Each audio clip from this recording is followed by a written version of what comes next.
I now invite the youth representative, Ms. Mayada Adil from Sudan, young leader for the SDGs, to make a statement.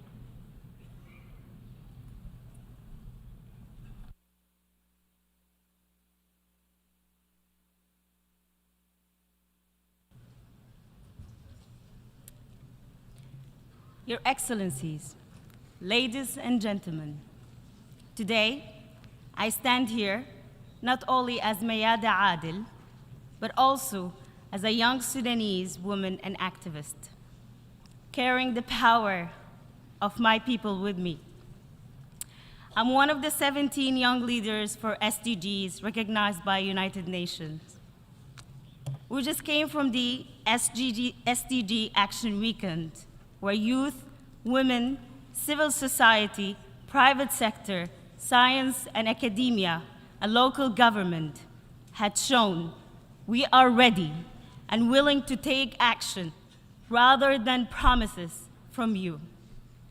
As we mark the midpoint of the 2030 agenda, I have to remind you that if only 15% of the Sustainable Development Goals are met, that is a failure. We are facing a dire reality, the climate crisis, persisting hunger, growing inequality, and multiple conflicts plaguing our world. So, as we gather to recommit to the SDGs and ignite actions, I invite you to look in this room and to look around you and tell me, what do you see? I tell you what I see. I see a hall filled with head of states, decision makers, and power holders. But I do not see my tribe, the youth tribe, the one who've been left behind. Every year, you invite a different young person to this stage to remind you of your commitment to humanity. Last year, there were young people from Afghanistan, Ukraine, Uganda, Pakistan, Nigeria, and Argentina. Today, it's only me standing in front of you, and I have a big shoes to fill as I remind you again of the many promises that you have made and to keep you accountable for the actions and inactions. Therefore, I will ask you, what have you done to include young people in decision-making space? Half of the world population is under 30, yet we are excluded, sidelined from all decision-making spaces.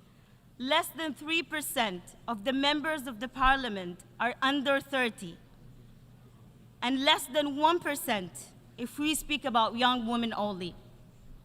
Once we stop making excuses and creating roadblocks for the young people to co-lead, real transformational change will happen, and I can assure you that.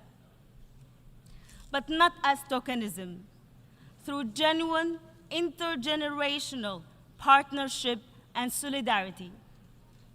We need young people in all our diversity to be seen, to be heard in the policy and decision-making. What have you done to Afghan women and girls? Last year, in the same stage, a young Afghan woman highlighted the ongoing crisis in her country. At the time, women or girls were banned from schools. Many hearts were touched, and promises were made. But since then, the situation had only got worse. Now women or girls are banned from basic education, attending university, and participating in public life in general. You have not done enough to solve this crisis and put pressure on the people who are responsible. So I stand here in solidarity with my sisters, the Afghan sisters. What have you done to make the international system more inclusive and responsive? In this case, I'm talking about Sudan, my country.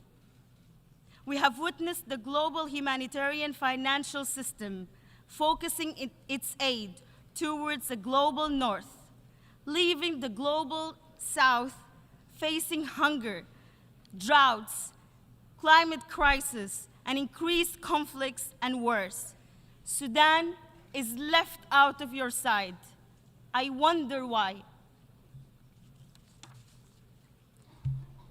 Today's generation of young people is around 1.9 billion strong, but millions of us are frankly being left behind. As we speak, 1 in every 5 young people worldwide, not in education or employment or trainings. 68 million young people are looking for jobs. All over the world, millions of young people are unable to access social protection coverage.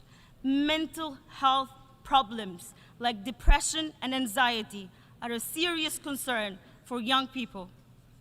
And if you do not deliver on your commitments to keeping the global emission below 1.5 degrees, reversing the damages of the climate change, and working on carbon-free alternative, you are putting the lives and the future of our entire generation and those who will come at risk. We are the young people of the world, demanding you, the leaders of the world, to fulfill your obligations towards peace and achieving the Sustainable Development Goals. And we are ready to work with you as a full-fledged partners to make it reality. Thank you so much.